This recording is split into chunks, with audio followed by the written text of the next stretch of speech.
Mana yang di TikTok, YouTube juga ada betul. yang Banyak banget ngebahas tentang Excel. Di situ ya terus menggali. Jadi saya juga nggak monoton terus, jadi patokannya Excel juga enggak. Oh gitu. Jadi aplikasi-aplikasi lain juga ikut. Misalkan sekarang itu lebih ke spreadsheet. Cekatan sih. Ini ada lagi satu programmer yang tadi udah ikut ketawa ketiwi. Nah, ini programmernya saya nyalain dulu deh lampu. Cerah. Agak. Nah, ini programmer paling albino setelah Kang Jai nggak ada di sini. Dari Majalaya ya, bukan albino sih, sorry. Apa ya? Paling bersih gitu. Lebih ke bersih lah ya, karena saya emang lebih kucel. Nah, ada Akang sempet jadi narasumber juga sih waktu itu di podcast. Siapa? Kecelakaan waktu itu, akhirnya Kang Ihsan aja. Ada Kang siapa? Nama lengkapnya? Ihsan Hamidan aja sih. Kang Ihsan Hamidan. Nah, kalau saya sempat ngobrol di podcast ya, mungkin yang belum nonton videonya ditonton aja. Cuman nggak tahu di channel yang mana. Nah, Kang Ihsan tadi kan ada Aliman itu sebagai programmer, terus juga Kang Indriawan sebagai programmer, Kang Aji juga administrasi. Kang Ihsan sendiri sebagai apa? Kalau lebih spesifiknya sih web programmer sih saya mah. Web programmer. Ya, jadi ada webnya nih teman-teman. Ya. Ini ya Kang Ihsan nih jelas terpampang nyata. Itu ini apa jauhin dikit. Yang butuh IG-nya nanti di bawah ada, di bawah ini nih. Web programmer. Maksud dari web programmer itu seperti apa? Jadi singkatnya sih yang memang nge-handle semua codingan mengenai web sih. Kan kebanyakan sekarang tuh alhamdulillah kebanyakan proyekan juga emang ada di web sekarang, sedang melimpah-limpahnya, jadi agak lumayan pusing. Oh gitu. Jadi sekarang saya ganggu tuh lagi pusing gitu nya. Ya alhamdulillah. Kita ganggu lagi biar makin pusing. Selain itu kan maksud saya belum terlalu paham sih. Biar teman-teman juga yang nonton mungkin paham atau semakin tertarik dengan dunia programming gitu ya. Programmer gitu. Nah, dari web programmer ini nanti akan masuk kemana, akan jadi apa, dan secara siklus ya, secara sederhana atau secara singkatnya itu kayak gimana sih?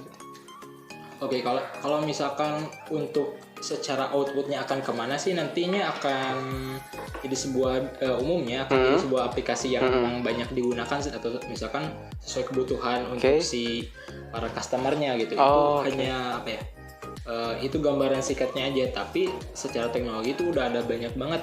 Misalkan sekarang kan lagi banyak AI ya gitu ya. Artificial intelligence juga, yang mana memang bisa misalkan ngedetek katakanlah suatu objek dalam gambar itu misalkan dia tuh gambarnya sensitif atau enggak gitu misalkan. Nantinya ya.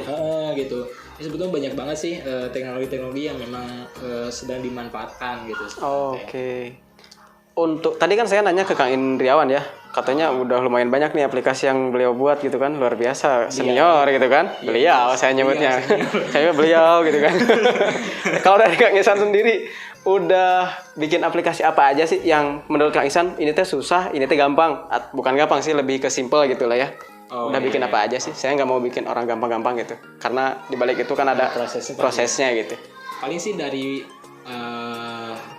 secara kesulitan, dari tingkat kesulitan aja dah. Mungkin untuk saat ini tuh sekarang mungkin bukan secara teknologi ya, tapi secara saya nge-maintenance waktunya gitu.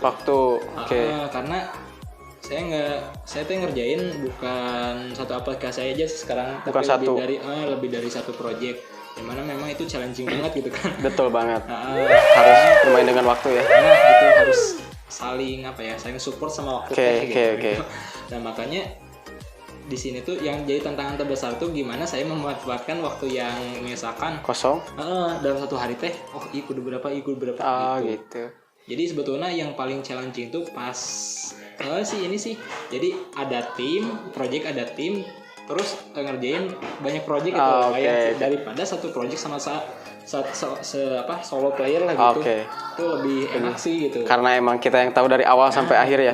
Betul. Tapi teman-teman ini perihal waktu ya, cocok banget sama penelitian saya gitu. Karena saya di sini juga kan lagi ngelakuin penelitian tentang waktu istirahat sama waktu jam kerja gitu ya. Mungkin ini nanti bisa jadi narasumber saya buat jadi bahan penelitian gitu. Tapi siapa tahu kan jadi jadi hal yang baik gitu. Nanti mungkin waktunya yang bagus tuh kayak gimana dan entah dari istirahatnya. Karena itu gini, saya ingin sedikit sampainya, istirahat itu kan pentingnya. Semua orang juga pasti gitu ya beranggapan bahwa istirahat itu penting. Cuman maksudnya istirahat yang tepat itu kapan? Mungkin secara pasnya itu kapan, atau mungkin nantinya itu jangka jarak waktunya itu berapa, di jam berapa, atau bahkan ketika apa gitu tah. Akhirnya oh ini loh waktu istirahat yang tepat. Ya ini betul, siapa tahu nanti jadi penelitian. Kan? Iya benar. Ada yang memang itu istilahnya nocturnal lah gitu. Kalau bagi Aliman mungkinnya itu istirahatnya gak apa-apa kapan aja karena emang dia mah kuat gitu. Kalau kita mah bukan gitu. Nah ini Aliman ya teman-teman, istirahatnya tuh cukup sejam sih, tapi dari pagi sampai jam berapa Kang? Tapi terkait sampai sengantuknya tuh kan luar biasa memang. Tapi kadang gini, yang saya yakin itu kalau misalkan kita istirahat ya, kita emang tergantung semangat kita, bisa semangat. Misalkan nih, saya mau ngerjain sesuatu yang memang itu meaningful banget gitu atau bermakna banget buat saya, ya pasti saya kerjain gitu. Bakal sampai beres dulu ya, gitu. Dimaksimalin dulu lah. Iya betul. Karena beda sih Kang, kayak kita bekerja di tempat seperti ini atau programmer kayak gini gitu ya, dengan bangunan. Kalau bangunan mah kan capek ya udah istirahat gitu. Nah, betul. Itu kan masih sama polanya. Kalau ini kan moodnya harus balik lagi. Tiba-tiba ada yang ngajak ngobrol 2 jam gitu kan. Tugas nggak beres, udah gitu kan. Ribet gitu ya. Pesan sih dari Kang Ihsan gitu ya. Sekarang kan yang saya lihat gitu, meskipun banyak proyekan tapi waktu masih lumayan terlihat bagus lah gitu ya. Secara pengolahannya dan penerapannya. Pesan buat teman-teman semua yang ada di rumah, untuk waktu sendiri Kang Ihsan ingin menyampaikan apa sih gitu? Dalam pemanfaatannya mungkin, atau mungkin lebih ke menerapkan makna dari Al-Asar aja sih. Jadi emang kalau kata Rasul kan apa ya, hiduplah seakan-akan itu teh waktu terakhirmu gitu. Tapi timbalah ilmu seakan-akan kamu teh bakal hidup 100 tahun gitu. Gitu. Jadi gimana perspektif kita, cuman secara waktu ini mungkin kesempatan teh bakal jadi kesempatan terakhir gitu. Jadi gak akan ada kesempatan yang kedua, makanya belajar dari kesalahan orang lain aja sih mendingan gitu daripada gitu. Apa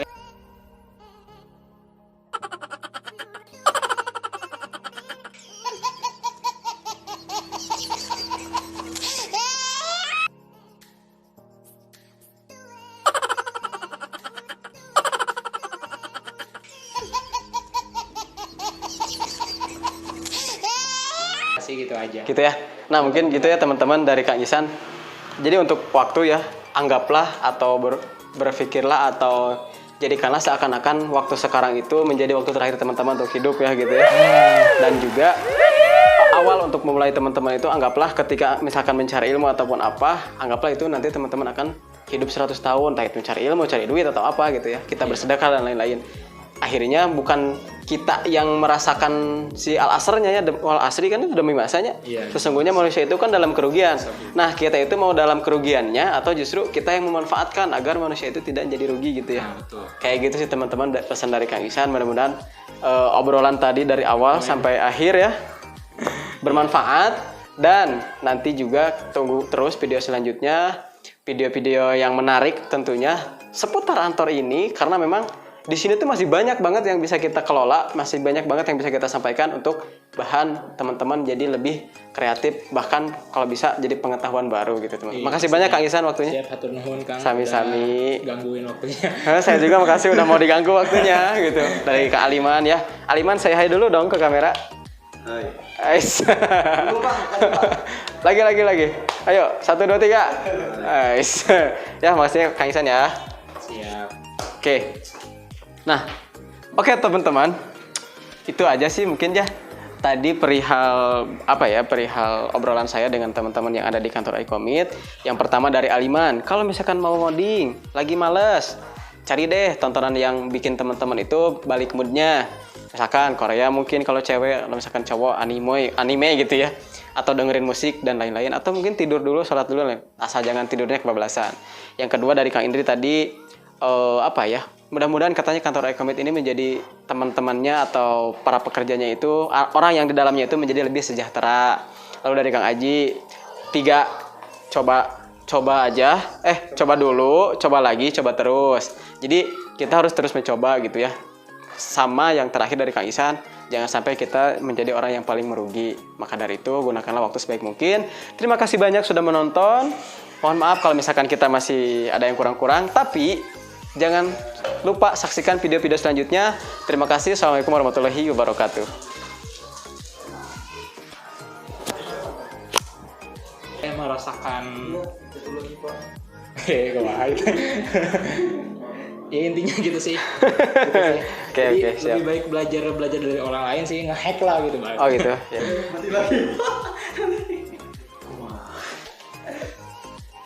Tapi itu si videonya ada. Ada. Oh ya udah.